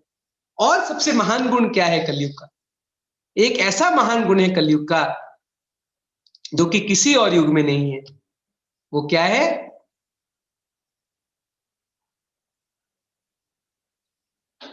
कलेर दोष निधे राजन अस्ति एक महान गुण कीर्तनादेव कृष्णस्य मुक्त संग परम व्रजे। ये 12वें स्कंद में श्लोक आता है जिसमें सुखदेव गोस्वामी परीक्षित महाराज को विस्तार में वर्णन करते हैं कलयुग में क्या होने वाला है। ये आप कभी पढ़िएगा 12वां स्कंद श्रीमद् भागवतम का, आप पढ़ेंगे तो चौंक जाएंगे कि जो जो कलयुग में हो रहा है सबकी भविष्यवाणी 5000 वर्ष पहले भागवतम में हो चुका है। कैसे लोग लंबे लंबे बाल रखेंगे और सोचेंगे हम बड़े सुंदर लग रहे हैं, कैसे जो विवाह है वो पति पत्नी केवल लव मैरिज होगा, love at first fight and divorce at first fight, कि शुरू शुरू में बस प्रेम हो जाएगा और एक बार झगड़ा हुआ तो डाइवोर्स हो जाएगा, तो शादी का कोई मतलब नहीं रहेगा, धीरे धीरे लोग शादी करना बंद कर लेंगे, जैसे आजकल हो रहा है लिव इन रिलेशनशिप। इस तरह से बहुत सारे ऐसे वर्णन के लोगों की उम्र कम हो जाएगी धीरे धीरे, कलयुग के अंत तक लोगों की उम्र 15-20 साल केवल रह जाएगी, लोगों की हाइट कम हो जाएगा धीरे धीरे, धीरे धीरे अन्न का उत्पादन कम हो जाएगा, लोगों को खाने पीने के लिए ठीक से मिलेगा नहीं, पानी की बड़ी समस्या हो जाएगी। हम देख ही रहे हैं धीरे धीरे पानी का शॉर्टेज हो रहा है। इस तरह से बहुत सारे दुर्लक्षण कलयुग के बताए गए हैं। कैसे लोग माता पिता को नहीं मानेंगे, राजा लोग जो राजा के भेष में सबसे बड़े चोर रहेंगे। तो इस तरह से बहुत सारे सब दुर्गुण वर्णन किए गए हैं कलयुग का। अंत में सुखदेव महाराज कहते हैं, हे परीक्षित, एक महान गुण है कलयुग का, कलेर दोष निधे राजन, कलयुग दोष ही दोष का सागर है। एक महान गुण है, क्या महान गुण है? कीर्तनादेव कृष्णस्य मुक्त संग परम व्रजेत। भगवान कृष्ण का कीर्तन करते हैं तो व्यक्ति परम गति को प्राप्त होता है, भगवत धाम को प्राप्त होता है। और इस हरिनाम संकीर्तन को प्रचार करने कलयुग में चैतन्य महाप्रभु प्रकट हुए, स्वयं कृष्ण 500 वर्ष पहले प्रकट हुए। इसका भी वर्णन श्रीमद् भागवतम में आता है 11वें स्कंद में। कृष्णा वर्णम तुषा कृष्ण सांगोपांगास्त्र पार्षदम यज्ञ संकीर्तन प्राय यजंती ही सुमेधसा। कि जो चैतन्य महाप्रभु हैं ये साक्षात कृष्ण हैं जो कलयुग में प्रकट होते हैं 500 वर्ष पहले। कृष्ण वर्णम तिसा कृष्ण, कृष्ण का वर्णन करते हुए कृष्ण का नाम लेते हैं। उनका रंग क्या है? दिशा अकृष्ण, उनका रंग कृष्ण से अलग है। कृष्ण का रंग सांवला है, महाप्रभु का रंग क्या है? गोरा, गौरांग। तो वही भगवान श्री कृष्ण गौरांग महाप्रभु के रूप में आते हैं कलयुग में और हरिनाम संकीर्तन का प्रचार करते हैं। हरे कृष्णा कृष्णा कृष्णा हरे हरे, हरे राम राम राम हरे हरे, हरे कृष्णा कृष्णा कृष्णा हरे हरे, हरे राम राम राम हरे हरे। तो ये कलयुग का महान गुण है। ऐसा वर्णन है कि बड़े बड़े देवता भी तरसते हैं कलयुग में जन्म लेने के लिए। आपको पता है ये बात? देवता लोग तरसते हैं कलयुग में जन्म लेने के लिए। आप बोले अरे प्रभु जी कलयुग तो इतना बुरा युग है। नहीं, क्योंकि इस कलयुग में सबसे महान गुण क्या है कि अगर व्यक्ति भक्ति करे और कीर्तन करे तुरंत भगवत धाम को प्राप्त हो सकता है। जिसके लिए पहले जन्म में हजारों वर्ष लोग तपस्या करते थे। कृत्या ध्यायते विष्णु त्रेतायाम रजतो मखी द्वापरे परिचर्या नाम कलौ तद्धरि कीर्तनात्। जो कि पहले हजारों वर्ष तक लोग तपस्या ध्यान इत्यादि करके प्राप्त नहीं कर पाते थे, बड़े बड़े यज्ञ करके प्राप्त नहीं कर पाते थे, बड़े बड़े मंदिर स्थापना करके भगवान की पूजा करके प्राप्त नहीं कर पाते थे। वही कृष्ण प्रेम इस कलयुग में केवल भगवान के नाम लेने से सबको प्राप्त हो जाएगा। हरे कृष्णा कृष्णा कृष्णा हरे हरे, हरे राम राम राम हरे हरे। तो इससे महान युग कौन सा है? तो कलयुग सबसे महान युग है। कई बार हम सोचते हैं अरे हमारा बड़ा दुर्भाग्य है, इस कलयुग में जन्म हुआ है। कल शुक्ला जी प्रश्न पूछे थे कलयुग में इतना अधर्म है। अरे हमारा बड़ा भाग्य है कि इस कलयुग में हरिनाम है हमारे पास। इस हरिनाम को लेकर हमारा उद्धार हो सकता है। कलयुग में आयु बहुत छोटी है, लेकिन छोटी सी आयु में हम भक्ति करके भगवत धाम को प्राप्त कर सकते हैं। यह है कलयुग की महानता। इसलिए देवता लोग तरसते हैं कलयुग में जन्म लेने। इसीलिए महाराज परीक्षित ने कलयुग को मारा नहीं। वो जानते थे कलयुग की महिमा, कि कलयुग में श्रीमद् भागवतम की महिमा और हरिनाम की महिमा, ये दो का बड़ा प्रचार होगा। परीक्षित महाराज जानते थे आगे श्रील प्रभुपाद जी आएंगे और भक्ति का प्रचार वो पूरी दुनिया में करेंगे। तो कलयुग की बड़ी महान विशेषता है कि हालांकि इसमें बहुत सारे दोष है, लेकिन कोई भागवत धर्म को अपना ले, अगर कोई भागवतम पढ़े और भगवान का नाम ले तो कली कुछ उसका नहीं बिगाड़ सकता और वो बहुत जल्दी भगवान के धाम जा सकते हैं। वैश्विक कलयुग में बहुत दोष है, लोग बहुत पाप कर रहे हैं। इसलिए प्रभुपाद जी कहते हैं भक्तों को क्या करना चाहिए? 4 नियम का पालन। इसलिए प्रभुपाद जी 4 नियम बनाए, क्योंकि भागवतम से प्रभुपाद जी ने लिया, क्योंकि 4 स्थान है जहां कलयुग वास करता है। इसलिए प्रभुपाद जी ने बोला भक्तों को नो मीट ईटिंग, मांसाहार नहीं करना, नो इंटॉक्सिकेशन, नशा पान नहीं करना, किसी तरह का भी शराब नहीं, चाय नहीं, कॉफी नहीं, सिगरेट नहीं, कोई तरह का नशा पान नहीं करना, no intoxication, no meat eating, no intoxication, no illicit sex, अवैध स्त्री संग नहीं करना, अपने विवाहित पति और पत्नी के अलावा और कोई संग बाहर नहीं करना, और चौथा नो गैम्बलिंग, जुआ नहीं खेलना। आजकल बेटिंग बहुत होता है, क्रिकेट मैच में, फुटबॉल मैच में, लोग स्टॉक मार्केट में भी कई सारे बार वो कई तरह का वो करते हैं, क्या होता है, स्पेकुलेशन इत्यादि करते हैं। ये सब जुआ ही तो है। तो ये सब बड़ा पाप का कार्य है। तो ये सब जब हम करते हैं तो क्या होता है, कली इसमें वास करता है। और जब अधर्म से जब सोना कमाते हैं, धन कमाते हैं, तो उसके पीछे झगड़ा, कली मतलब क्या, झगड़ा। और आप देखिए इन 5 चीज के लिए झगड़ा होता है। कोई भी झगड़ा होता है उसमें क्या तो कोई लड़का लड़की का संबंध का कहीं बात आ जाता है, उसको लेके झगड़ा हो जाता है। या फिर लोग नशे में रहते हैं, प्रोफेसर, कि हम ऐसे ही इस संसार में हम ऐसे ही नशे में हैं, क्योंकि हम भूल चुके हम ये शरीर, हम आत्मा है, हम अपने को शरीर मानते हैं। जब ऊपर से और नशा करते हैं तो हम डबल नशे में आ जाते हैं। इससे अधिकतर जितने क्राइम होते हैं वो लोग नशे में करते हैं। तो गलती से भी हमें कभी नशा नहीं करना चाहिए, अवैध स्त्री संग नहीं करना चाहिए, मांसाहार नहीं करना चाहिए और जुआ नहीं खेलना चाहिए। ये 4 नियम का पालन करें और भगवान का नाम ले। हरे कृष्णा कृष्ण कृष्ण हरे हरे, हरे राम राम राम हरे हरे। ये सुनने में बड़ा लगता है इतना सरल है। हाँ, इतना सरल है अगर इसको हम कर पाए। हमारा इतना बड़ा सौभाग्य है कि हम इस कलयुग में जन्म मिला है। उस समय जब चैतन्य महाप्रभु आके प्रचार कर चुके हैं, प्रभुपाद जी का प्रचार चल रहा है और हम लोग कहीं ना कहीं इस्कॉन से जुड़े हुए हैं। अगर इस जन्म में अगर अपने जीवन को नहीं सार्थक कर पाए तो आगे फिर करना बड़ा मुश्किल हो जाएगा, क्योंकि आगे चल के कलयुग और ज्यादा क्या हो जाएगा, और भी ज्यादा बुरा हो जाएगा आगे के समय में। तो कोई सोचा है प्रभु जी इतनी जल्दी क्या है, 2-4 जन्म और ले लेंगे? नहीं, आगे चल के पता नहीं और क्या स्थिति होगी। अभी हम देख रहे कोरोना में आके कैसे पूरा सबका हाल खराब कर दिया। आगे पता नहीं कितने ऐसे कोरोना और पता नहीं क्या क्या आएंगे आगे।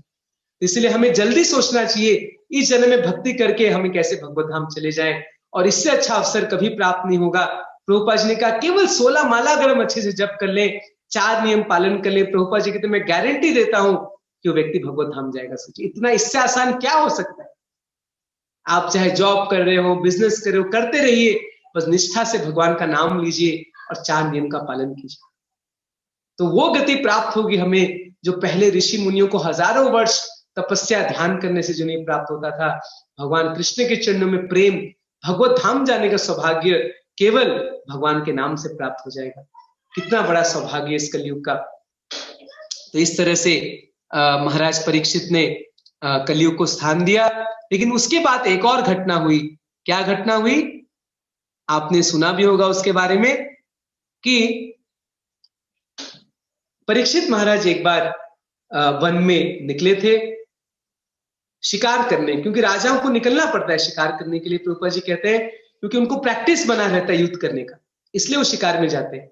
ऐसा नहीं वो खेल करके जानवर को मार रहे, नहीं, वो अपना युद्ध करने की कला को बनाए रखते थे। तो एक बार शिकार करने राजा परीक्षित निकले थे जंगल में, और उनको प्यास लगी और बगल में उन्होंने देखा एक ऋषि का आश्रम है, वहां पे आए और उन्होंने कहा मुझे पानी दे दो। लेकिन जो समीक ऋषि थे वो ध्यान में बैठे थे, बिल्कुल ध्यान में मग्न थे। लेकिन महाराज परीक्षित को क्या लगा कि ये जानबूझ के मेरा स्वागत नहीं कर रहे, और क्योंकि उनको प्यास लगा था क्रोध में आ गए और एक मरे हुआ सांप लेकर उनके गले में डाल दिए। जब डाल दिए, क्योंकि समीक ऋषि उस समय ध्यान में थे, उनको फर्क नहीं पड़ा, राजा अपने घर वापस चले गए। लेकिन ये समाचार जो समीक ऋषि के पुत्र को पहुंची, जिसका नाम था श्रृंगी, उसको बड़ा बुरा लगा। बोला अरे महाराज परीक्षित, इसका ये मजाल, इसने मेरे पिता के ऊपर मरा हुआ सांप डाला। तो श्रृंगी ने श्राप दे दिया, 7 दिन के अंदर तक्षक सांप आके महाराज परीक्षित का हत्या कर दी। और बड़े कटु शब्द बोले उनके पुत्र श्रृंगी ने। और जब ये सुना उनके पिताजी तो तुरंत जग गए और बोले अरे बेटा मूर्ख, तुमने क्या कर दिया? इतने बड़े राजा, राज ऋषि महाराज परीक्षित, भगवान के भक्त, तुमने उनको इतना बुरा श्राप दे दिया। अरे इतनी क्या गलती कर दिया उन्होंने, एक सांप तो डाला मेरे ऊपर, वो भी मरा हुआ सांप, बहुत बुरा किया तुमने। प्रभुपाद जी समझाते हैं उसी दिन से ब्राह्मण समाज का पतन प्रारंभ हो गया। कलयुग में क्या है कि ब्राह्मण समाज का पतन हो जाता है। आप देखेंगे अधिकतर ब्राह्मण परिवार में लोग सब पाप के कार्य में लग जाते हैं। ये वहीं से शुरुआत हुआ कि जो, क्योंकि उनको घमंड आ गया था बड़ा, जो श्रृंगी था उसको लगा मेरे में ब्रह्म तेज, में श्राप दे सकता हूं, लेकिन उसने दुरुपयोग किया अपने ब्रह्म तेज का। तो वहीं से ब्राह्मण समाज का पतन शुरू हो गया।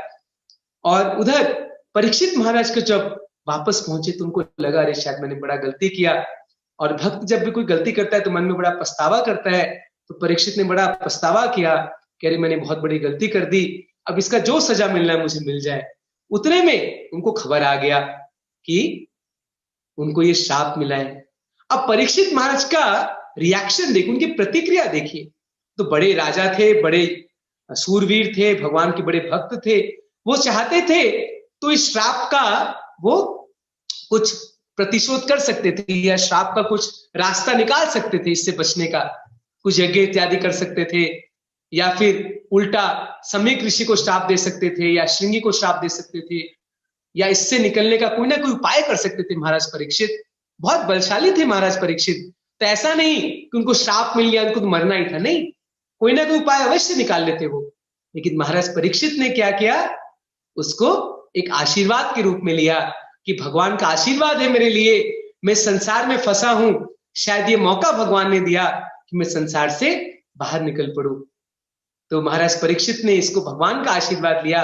देखिए ये भक्त का भाव, उनके जीवन में अगर कुछ ऐसे घटना हो भी जाती है तो लगता है भगवान का अरेंजमेंट है मुझे संसार के मोह माया से दूर करने का। तो वास्तव में ये प्रभुपाद जी समझाते हैं कि भगवान के ही आयोजन से ही हुआ। ये तो परीक्षित महाराज इतना ऐसे गलती थोड़ी करते, ये भगवान चाहते थे, क्या चाहते थे कि श्रीमद् भागवतम का प्रवचन हो, तो इसीलिए ऐसा लीला हुआ। और इसके तुरंत बाद परीक्षित महाराज जैसे भी उन्होंने श्राप के बारे में सुना वो छोड़ के आ गए। कहां आ गए? गंगा जी के तट पे आ गए। और उन्होंने बड़ा सुंदर श्लोक कहा, कहते हैं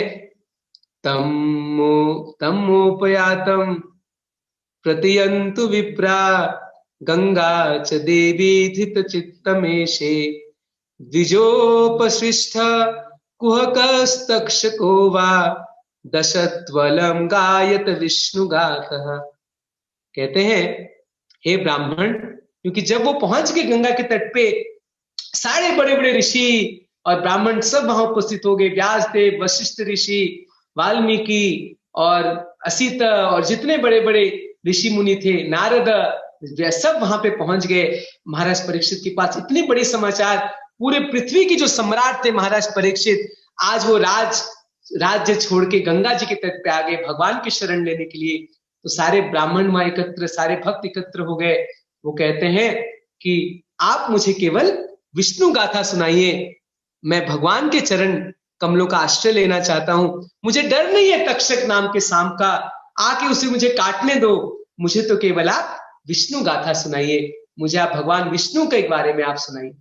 कितना सुंदर बात परीक्षित महाराज कह रहे हैं। उनके पास 7 दिन थे, तो उनको लगा मैं 1 सेकंड भी व्यर्थ ना करूं, तुरंत निकल गए और 7 दिन तक उन्हें पढ़ लिया कि मैं जल तक नहीं स्वीकार करूंगा, कुछ नहीं खाऊंगा पीऊंगा। आसन लगा के गंगा जी के तट पे बैठ गए, भगवान पे ध्यान एकत्रित किए और सारे जितने वहां पे भक्त थे, बड़े बड़े ऋषि मुनि थे, सबको कहे कि आप बस मुझे विष्णु गाथा सुनाइए, भगवान विष्णु की कथा सुनाइए, भगवान कृष्ण का नाम सुनाइए। इस प्रकार महाराज परीक्षित बैठ गए और उस समय भगवान की प्रेरणा से वहां पे सुखदेव गोस्वामी का आगमन होता है। और सुखदेव गोस्वामी जो व्यासदेव के पुत्र थे, जो सबसे महान भक्त थे, उन्होंने फिर पूरी भागवतम कथा सुनाना प्रारंभ की महाराज परीक्षित को। तो यहाँ पे प्रथम स्कंद श्रीमद् भागवतम का समाप्त होता है। श्रीमद् भागवतम में 12 स्कंद है और यह प्रथम स्कंद जिसको प्रभुपाद जी ने अमेरिका जाने के पहले इसको अंग्रेजी में अनुवाद किया, तो बहुत ही सुंदर है प्रथम स्कंद, उसमें बहुत सुंदर तात्पर्य है। तो मैं आग्रह करूंगा सारे भक्तों को, जो पढ़ चुके हैं वो दोबारा पढ़े, जो कभी नहीं पढ़े हैं कृपा करके इसको जरूर पढ़िए। इतने सुंदर इसमें श्लोक हैं, इतने सुंदर सब प्रसंग है जो मैंने थोड़ा बहुत सुनाया, कुंती महारानी की प्रार्थना, भीष्म देव का प्रसंग इत्यादि, लेकिन विस्तार से आप पढ़ सकते हैं। इसमें संस्कृत के श्लोक हैं, उसका अर्थ है, उसके तात्पर्य है, तो आप कृपा करके इस भागवतम को अवश्य पढ़िए।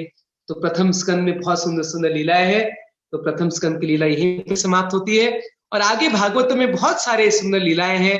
12 स्कंद है, हमारे पास केवल 2 ही दिन बचे हैं, तो अब अगले 2 दिन में मैं प्रभु जी से पूछूंगा, माता प्रभु से क्या प्रसंग लेना चाहिए। वैसे 6ठे स्कंद में एक प्रसंग आता है अजामिल की कथा, क्योंकि आज हमने थोड़ी हरिनाम के बारे में चर्चा की थी, तो 2 मिनट अजामिल की कथा आपको सुनाता हूं।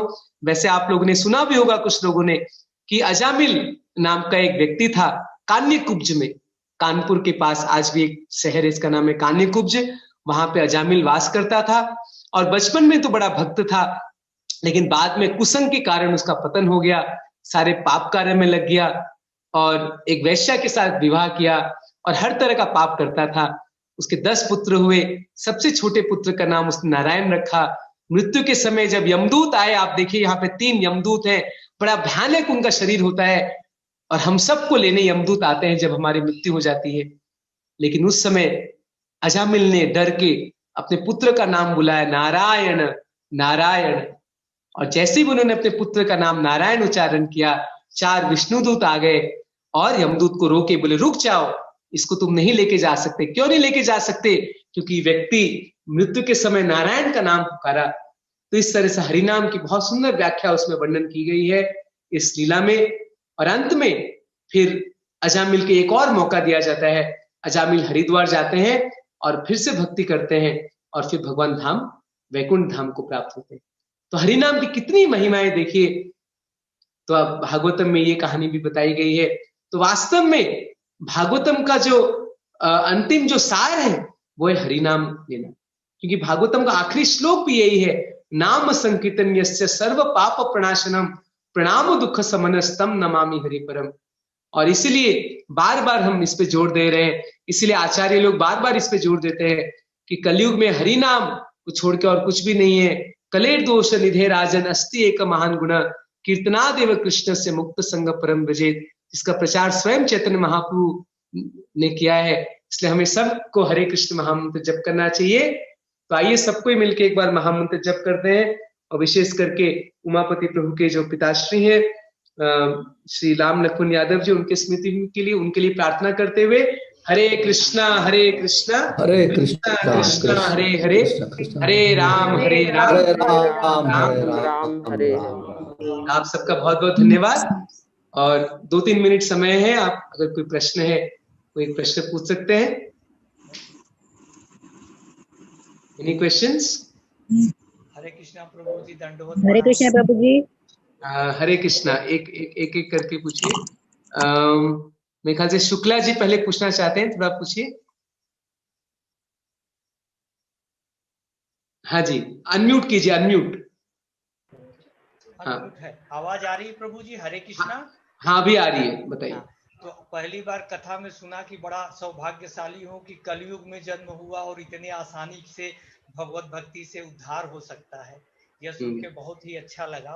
तो जैसे किसी काले पीरियड के बाद, ब्लैक नाइट के बाद सबसे गोल्डन पीरियड आता है, गोल्डन एरा आता है, तो कलयुग के पीछे सतयुग आएगा, इसके बाद जब खत्म होगा तो एक गोल्डन एरा हमारे पीछे इंतजार कर रहा है। एक्चुअली कहा गया है, बहुत अच्छा, आपका अच्छा चीज है कि कलयुग के बीच में गोल्डन एज आता है जो अभी चल रहा है।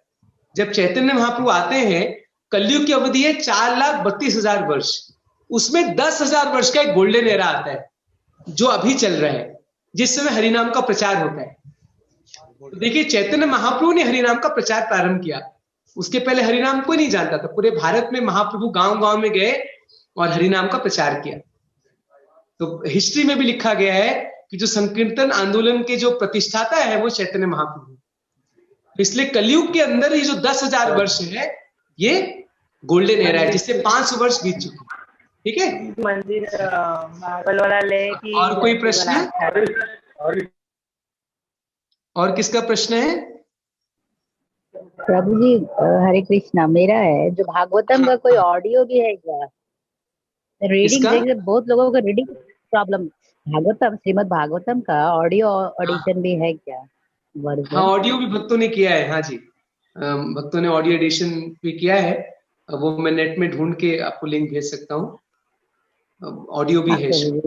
हरे कृष्णा प्रभु जी। मेरी आंखों में प्रॉब्लम है, इसलिए मैं बहुत पढ़ नहीं पाती हूँ। अच्छा अच्छा, और किसी का कोई प्रश्न? हरे कृष्णा। हरे कृष्णा जी, मैं मिसेस शुक्ला, श्रीमती शुक्ला बोल रही हूँ। हाँ बोलिए जी। ये हमने श्रृंगी ऋषि का जो रेफरेंस पढ़ा है, वो सुना था कि श्रृंगी ऋषि को महाराज दशरथ ने बुलाया था। नहीं, वो दूसरे हैं, वो ऋषि श्रृंग है। वो ऋषि श्रृंग है जो रामायण में आते हैं, और ये श्रृंगी ये है शमीक ऋषि के पुत्र, ये अलग अलग। जी जी, बस मुझे यही पूछना था जी। ठीक, धन्यवाद धन्यवाद। ठीक है, समय हो गया है तो आपका हरे कृष्णा प्रभु जी। हरे कृष्णा। हाँ, एक और प्रश्न चलिए आप। हाँ मुंबई पूछिए। से बोल रहा हूँ। हाँ बोलिए। प्रभु जी, ये सेवा करने के लिए घर में मंदिर है छोटा, तो दूसरा बड़ा लेना बनवाना है, तो लकड़ी का सही रहता है या ये संगमरमर के अभी मिलते हैं व्हाइट कलर के, वो मुझे पूछना था। वो उसमें कोई अंतर नहीं है, हम मंदिर किसका भी बना सकते हैं, लेकिन असली है कि हमारे हृदय में मंदिर बनाना है भगवान का स्वागत करने के लिए, और वो तभी हो पाएगा जब हम महामंत्र का जप करेंगे, हरे कृष्णा कृष्णा कृष्णा हरे हरे, हरे राम राम राम राम। अगर हम रत्नों का मंदिर भी बना दे, लेकिन अगर हम हमारे अंदर भक्ति भाव नहीं, अगर हमारा हृदय शुद्ध नहीं है, भगवान प्रसन्न नहीं होंगे। तो असली चीज तो है हमारे हृदय को शुद्ध करना, हरिनाम का आश्रय लेना और प्रेम से भगवान की सेवा करना, उससे भगवान ज्यादा प्रसन्न होते हैं। धन्यवाद प्रभु जी। धन्यवाद सबका।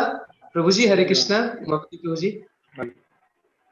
हरे कृष्णा। मैं संपूर्ण श्रोताओं का हार्दिक अभिनंदन करता हूं और संपूर्ण श्रोताओं से ये प्रार्थना करता हूं कि सभी श्रोतागण, हमको जहां तक मेरा अनुभव हो रहा है कि परम पूज्य राधाकांत प्रभु की कथा का आनंद ले रहे हैं, और 2 दिन की कथा बची है, तो सबसे प्रार्थना है कि समय पे आकर के और हमारा उत्साह बढ़ाएं। और आज की कथा बहुत शिक्षापूर्ण हुई। हम लोग को केवल कथा नहीं सुनना है, एक कान से सुन के दूसरे कान से निकाल देना है, इस शिक्षा को अपने जीवन में अपनाना है। जिस प्रकार से प्रभु जी ने कहा कि प्रथम स्कंद बहुत ही महत्वपूर्ण है, तो जिसके पास नहीं है तो वो प्रथम स्कंद लेकर के पढ़ सकते हैं और हरिनाम को ग्रहण कर सकते हैं।